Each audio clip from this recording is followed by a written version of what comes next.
आधी रात का गहरा सन्नाटा, दूर कहीं थोड़ी थोड़ी देर में कुत्तों के भौंकने की आवाज़ें उस सन्नाटे को चीर रही थी। ऐसे में भी सभी लोग नींद के आगोश में बेसुध सो रहे थे। अगर कोई जाग रहा था तो वह शीला थी। उसे चाहकर भी नींद नहीं आ रही थी। पास में ही रवि सो रहे थे। शीला को रह रहकर रवि पर गुस्सा आ रहा था। वह जाग रही थी मगर वे चादर तान कर सो रहे थे। रवि के साथ शीला की शादी के 15 साल गुजर गए थे। वह एक बेटे और एक बेटी की मां बन चुकी थी। शादी के शुरुआती दिन भी क्या दिन थे। वह सर्द रातों में एक ही रजाई में एक दूसरे से चिपक कर सोते थे।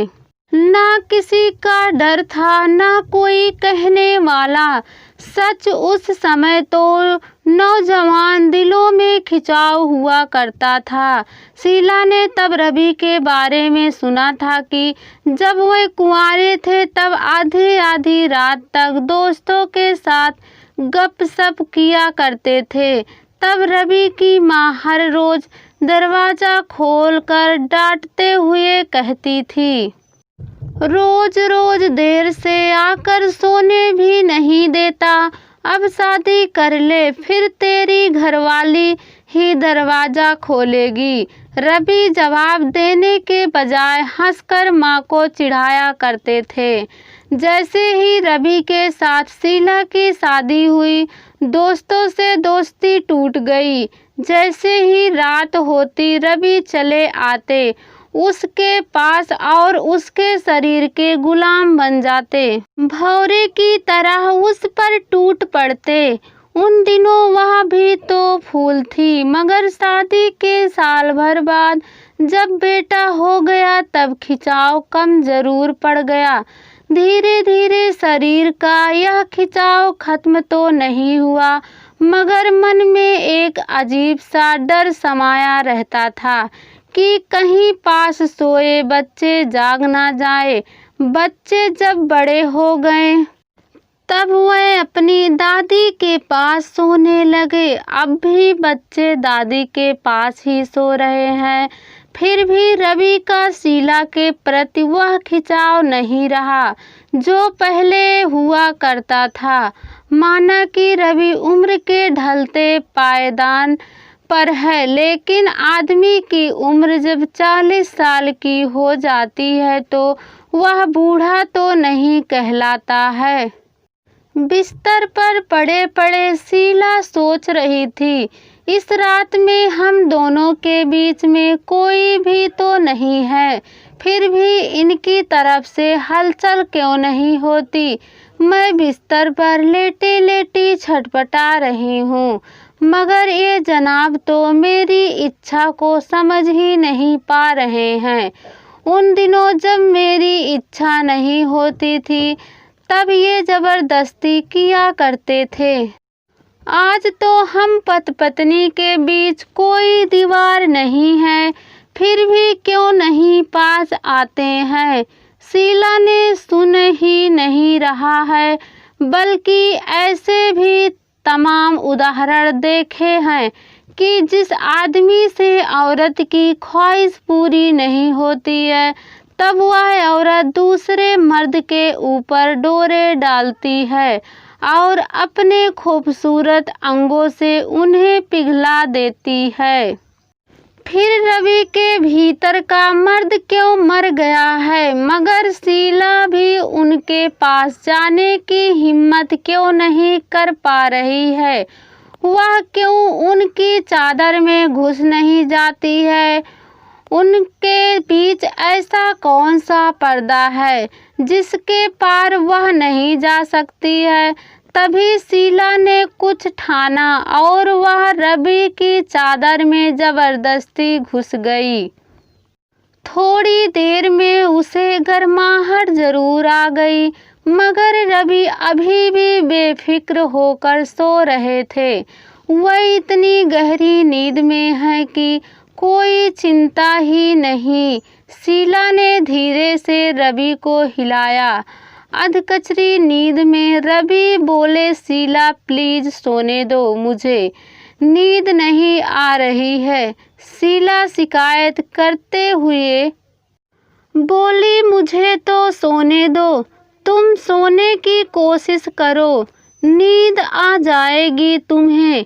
रवि नींद में ही बड़बड़ाते हुए बोले और करवट बदलकर फिर सो गए। शीला ने उन्हें जगाने की कोशिश की मगर वह नहीं जागे। फिर शीला गुस्से में अपनी चादर में आकर लेट गई मगर नींद उसकी आंखों से कोसों दूर जा चुकी थी। सुबह जब सूरज ऊपर चढ़ चुका था तब तक शीला सोकर नहीं उठी थी। उसकी सास भी घबरा गई। सबसे ज्यादा घबराए रवि। माँ रवि के पास आकर बोली, देख रवि, बहू अभी तक सोकर नहीं उठी, कहीं उसकी तबीयत तो खराब नहीं हो गई है। रवि बेडरूम की तरफ लपके देखा कि शीला बेसुध सो रही थी। वह उसे झकझोरते हुए बोले, शीला उठो, सोने दो ना, क्यों परेशान करते हो। शीला नींद में ही बड़बड़ाई। रवि को गुस्सा आ गया और उन्होंने पानी का एक गिलास भरकर उसके मुंह पर डाल दिया। शीला घबराते हुए उठी और गुस्से से बोली, सोने क्यों नहीं दिया मुझे, रात भर नींद नहीं आई, सुबह होते ही नींद आई और आपने उठा दिया, देखो कितनी सुबह हो गई। रवि चिल्लाकर बोले। तब आंखें मसलकर उठती हुई शीला बोली, खुद तो ऐसे सोते हो कि रात को उठाया तो भी ना उठे और मुझे उठा दिया। इतना कहकर वह बाथरूम में घुस गई। यह एक रात की बात नहीं थी, तकरीबन हर रात की बात थी। मगर रवि में पहले जैसा खिंचाव क्यों नहीं रहा, या उससे उनका मन भर गया। ऐसा सुना भी है कि जिस मर्द का अपनी औरत से मन भर जाता है फिर उसका खिंचाव दूसरी तरफ हो जाता है। कहीं रवि भी नहीं, उनके रवि ऐसे नहीं हैं। सुना है कि महल्ले के ही जमुना प्रसाद की पत्नी माधुरी का चक्कर उनके ही पड़ोसी अरुण के साथ चल रहा है। यह बात पूरे महल्ले में फैल चुकी थी। जमुना प्रसाद को भी पता थी मगर वे चुप रहा करते थे। रात का सन्नाटा पसर चुका था। रवि और शीला बिस्तर में थे। उन्होंने चादर ओढ़ रखी थी। रवि बोले, आज मुझे थोड़ी ठंड सी लग रही है मगर इस ठंड में भी आप तो घोड़े बेचकर सोते रहते हो। मैं कितनी बार आपको जगाती हूँ फिर भी कहाँ जागते हो। ऐसे में कोई चोर भी घुस जाए तो पता नहीं चले। इतनी गहरी नींद क्यों आती है आपको। अब बुढ़ापा आ रहा है, शीला, बुढ़ापा आ रहा है या मुझसे अब आपका मन भर गया है। कैसी बात करती हो, ठीक कहती हूँ, आजकल आपको गया। यह कहते हुए शीला की आंखों में वासना दिख रही थी।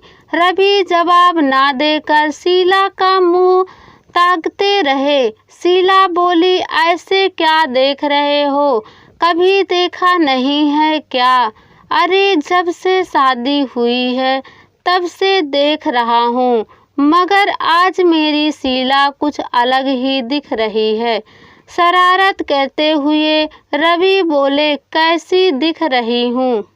मैं तो वैसे ही हूँ जैसे तुम ब्याह कर लाए थे। कहकर शीला ने ब्लाउज के बटन खोल दिए। हाँ, आप अब वैसे नहीं रहे जैसे पहले थे। क्यों भला? मुझ में बदलाव कैसे आ गया? अचरज से रवि बोले, मेरा इशारा अब भी नहीं समझ रहे हो? कहीं ऐसा न हो कि मैं भी जमुना प्रसाद की पत्नी माधुरी बन जाऊं।